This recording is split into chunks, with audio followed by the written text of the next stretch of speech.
अस्सलाम वालेकुम dear students. मैंने पिछले वीडियोस में से सारे इंफॉर्मेशन दिया है जो एक्सरसाइज नंबर 1.1 तक पहुंचने के लिए जो इंट्रोडक्शन है वो मैंने सारा इंट्रोडक्शन बोला। तो आज हम क्या पढ़ेंगे बेटा, जो एक्सरसाइज 1.1 है इसका जो तमाम सारे क्वेश्चंस है वो मैं आज दिखाऊंगा।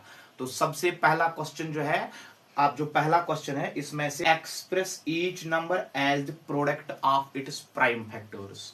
As the product of its prime factors, product of prime factors ये प्राइम फैक्टराइजेशन होता है। मतलब हमें इन नंबर्स को प्राइम फैक्टराइजेशन करना है। इसने लिखा express each number as the product of prime factors. Product of prime factors का मतलब prime factorisation. Product of prime factors का मतलब है प्राइम फैक्टराइजेशन। हमें इन सारे जो पार्ट्स नीचे गिवन है, सारे नंबर्स जो नीचे गिवन है, इनको हमें प्राइम फैक्टराइजेशन करना है। तो इसी का मतलब है प्राइम फैक्टराइजेशन का ही डेफिनेशन है each numbers as product of prime factors. ये प्राइम फैक्टराइजेशन की एक्सप्लेनेशन है। तो अब हम जो पहला पार्ट बेटा इसमें है, पहला पार्ट है 140। हम 140 की प्राइम फैक्टराइजेशन करेंगे। लेकिन प्राइम फैक्टराइजेशन करने के दो तरीके हैं। एक तरीका इसको डिवीजन मेथड बोलते हैं और दूसरा तरीका जो फैक्टर ट्री बोलते हैं। लेकिन जो हम मेथड यूज करते हैं वो बेटा कौन सा मेथड है, वो है डिवीजन मेथड। हम जो मेथड यूज करते हैं प्राइम फैक्टराइजेशन करने के लिए, हम इसको यूज करते हैं डिवीजन मेथड। तो अगर ये नंबर है 140, मैं इस 140 को डिवीजन मेथड यूज करूंगा तो निकालूंगा इसकी प्राइम फैक्टराइजेशन। देखो बेटा क्या करना है, आपको ऐसे बनाना है, इसको 140 यहां पे लिखना है। प्राइम फैक्टराइजेशन का मतलब यह है कि हमें सिर्फ और सिर्फ प्राइम नंबर से डिवाइड करना है, कभी कंपोजिट नंबर से डिवाइड नहीं करना होता है।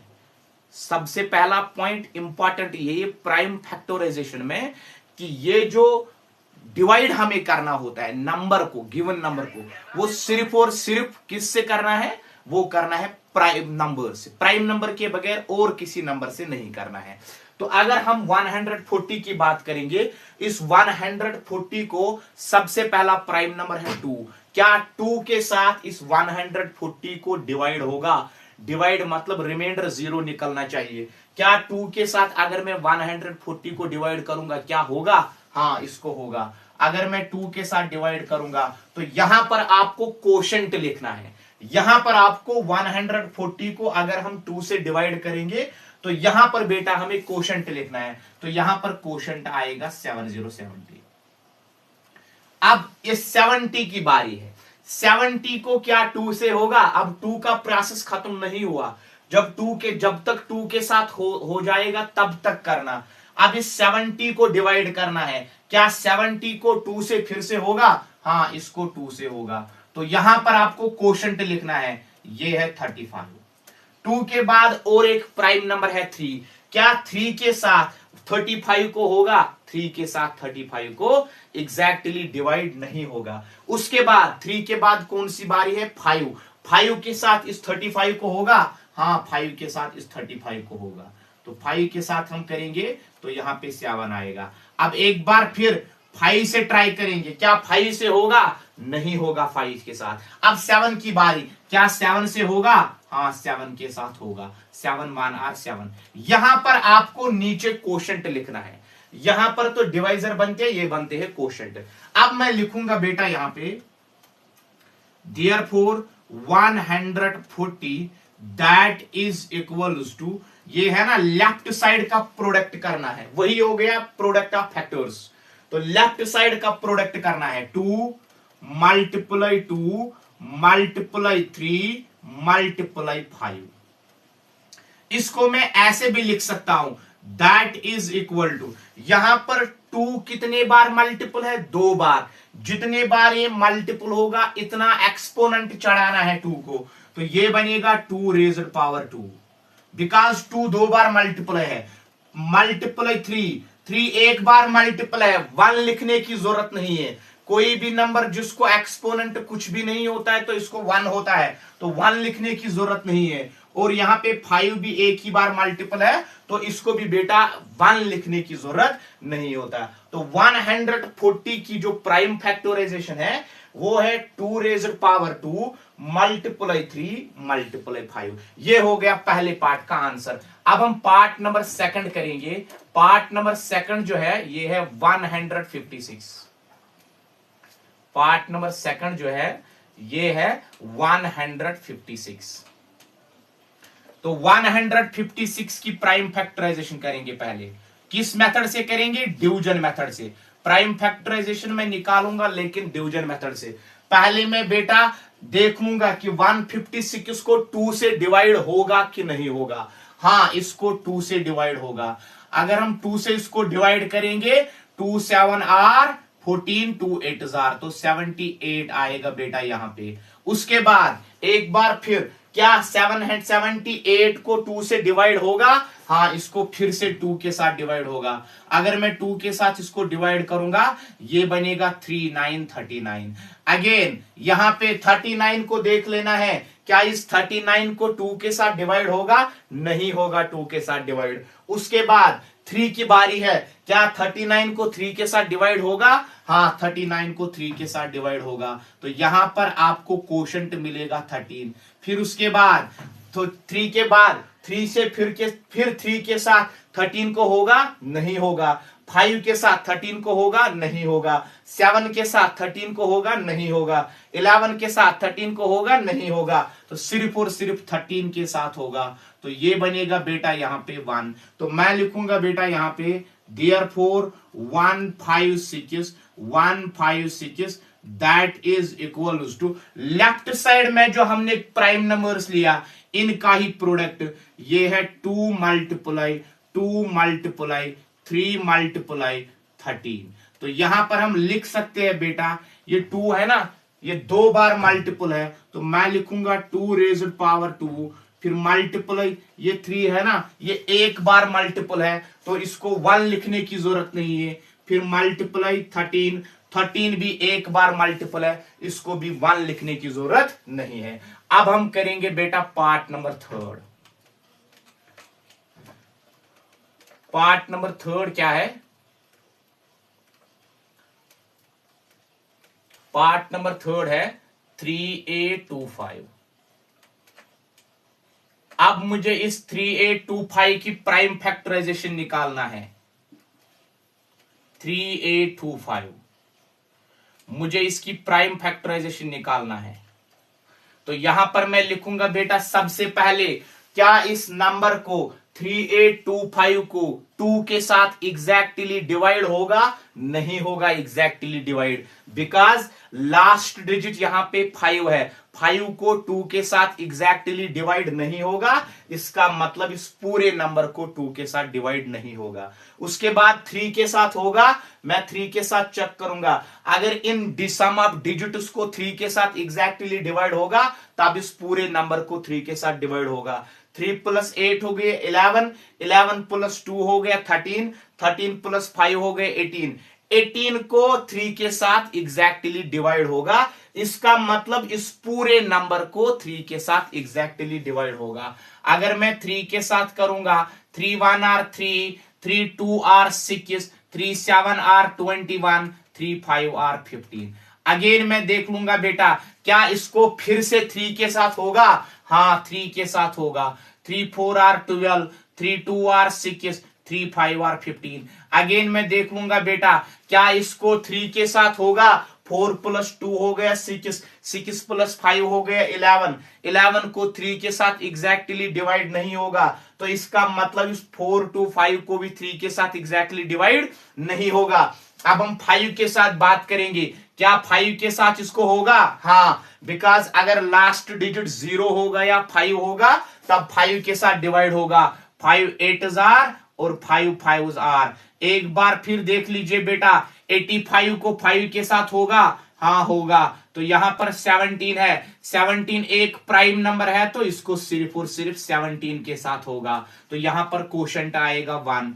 तो मैं लिखूंगा बेटा यहां पे therefore 3825 that is equals to, ये है बेटा यहां पे 3 मल्टीप्लाई है 3 मल्टीप्लाई है 5 मल्टीप्लाई है 5 मल्टीप्लाई है 17। इसका मतलब यहां पे 3 को 2 बार कीजिए, 3 को 2 बार मल्टीप्लिकेशन है तो इसका एक्सपोनेंट जो आएगा वो आएगा 2। और 5 भी कितने बार है? 2 बार है, इसका एक्सपोनेंट जो है वो भी 2 आएगा। मल्टीप्लाई 17 एक ही बार है, 17 को पावर एक्सपोनेंट 1 रखने की जरूरत नहीं है। तो ये हो गया बेटा 3825 की प्राइम फैक्टराइजेशन।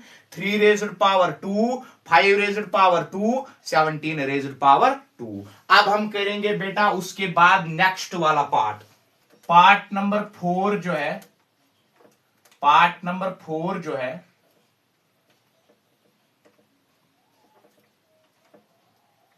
वो है बेटा 5005। तो यहां पे आप देख लीजिए बेटा, मुझे इसकी प्राइम फैक्टराइजेशन करना है। ये है 5005 5005। क्या इसको बेटा 2 के साथ एग्जैक्टली डिवाइड होगा? नहीं होगा, बिकॉज लास्ट डिजिट है 5 को 2 के साथ एग्जैक्टली डिवाइड नहीं होगा। इसका मतलब इस पूरे नंबर को भी 2 के साथ डिवाइड नहीं होगा। उसके बाद 3 की बारी है, 3 के साथ होगा 5 + 0 + 0 + 5, ये बनेगा 10। 10 को 3 के साथ डिवाइड नहीं होगा तो इसका मतलब इसको भी 3 के साथ डिवाइड नहीं होगा। उसके बाद 5 की बारी है, 5 के साथ होगा, बिकॉज लास्ट डिजिट है 5 तो इसको 5 के साथ होगा। 5 1 R 5 0 R 5 0 R 5 1 R 5 1 R। अब उसके बाद 5 के साथ फिर से इसको होगा?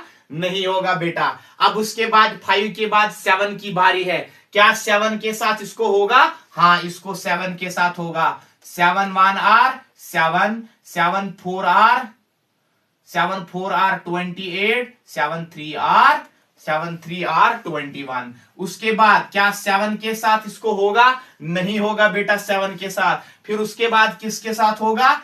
11 के साथ होगा। इसके बाद प्राइम नंबर है 11 के साथ होगा। हाँ, 11 के साथ होगा तो ये बनेगा 13। फिर 13 के साथ होगा, 11 के साथ नहीं होगा, 13 के साथ होगा, ये 1 आएगा। इसको शॉर्ट में ट्रिक के हिसाब से भी आप याद रख सकते हैं। 5 के बाद कौन सा प्राइम नंबर आता है? 7। पहले 5 के साथ करो, फिर 7 के साथ करो, फिर 11 के साथ आएगा, उसके बाद प्राइम नंबर उसके साथ करो, फिर 13 आएगा, प्राइम नंबर उसके साथ करो। कंसेक्यूटिव 4 प्राइम नंबर्स है 5 से, तो ये इस नंबर को डिवाइड करते हैं। तो मैं लिखूंगा बेटा यहां पे देयरफॉर ये है 5005 इज इक्वल्स टू, ये है 5 मल्टीप्लाई 7 मल्टीप्लाई 11 मल्टीप्लाई 13। यहां पर कोई भी फैक्टर 2 बार नहीं आया या 3 बार नहीं आया तो मुझे एक्सपोनेंट चढ़ाने की जरूरत नहीं है। हर एक फैक्टर एक ही बार आया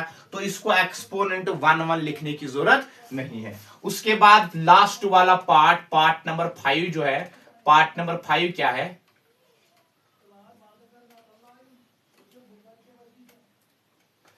पार्ट नंबर 5 जो है वो है 7429। 7429 मुझे इसकी प्राइम फैक्टराइजेशन करना है। 7429 लास्ट के 2 पार्ट्स में अगर आप ट्रिक देखेंगे कैसे आप याद रहेंगे, कैसे आप याद रखेंगे कि इनको किस किस नंबर से डिवाइड होगा। 5 के बाद प्राइम नंबर आता है 7 तो 7 के साथ, 7 के बाद 11 आएगा तो 11 के साथ, 11 के बाद 13 आएंगे तो 13 के साथ, तो फिर 17 आएगा 13 के बाद तो इस नंबर को 17 के साथ होगा। 17 4R 68 और 6 जाएगा यहां पे, 17 3R 51, फिर 17 7R 437। एक बार फिर देख लीजिए बेटा, क्या 17 को 17 के साथ फिर इसको डिवाइड होगा? नहीं होगा। 17 के बाद कौन सा प्राइम नंबर आता है? 19, तो इसको 19 के साथ होगा। 19 2R, 19 2R 38, तो 5 जाएंगे इधर, तो 19 3R 57। अब 19 के बाद 23 प्राइम नंबर आता है, तो 23 1R। So we can write here therefore 7429 that is equals to 17 multiply 19 multiply 23। तो एक ही बार आया था बेटा मल्टीप्लिकेशन, तो एक्सपोनेंट 1 लिखने की जरूरत नहीं। अगर 2 बार आया, 3 बार आया, तब हम एक्सपोनेंट 1 लिख सकते, 2 लिख सकते हैं, 3 लिख सकते हैं। लेकिन ये 17 भी एक बार आया, 19 एक बार आया, 23 एक बार आया, इनको एक्सपोनेंट 1 लिखने की जरूरत नहीं है। तो ये हो गया बेटा क्वेश्चन नंबर 1 का सॉल्यूशन। तो अगले वीडियो में हम क्वेश्चन नंबर 2 दिखाएंगे। थैंक यू बेटा।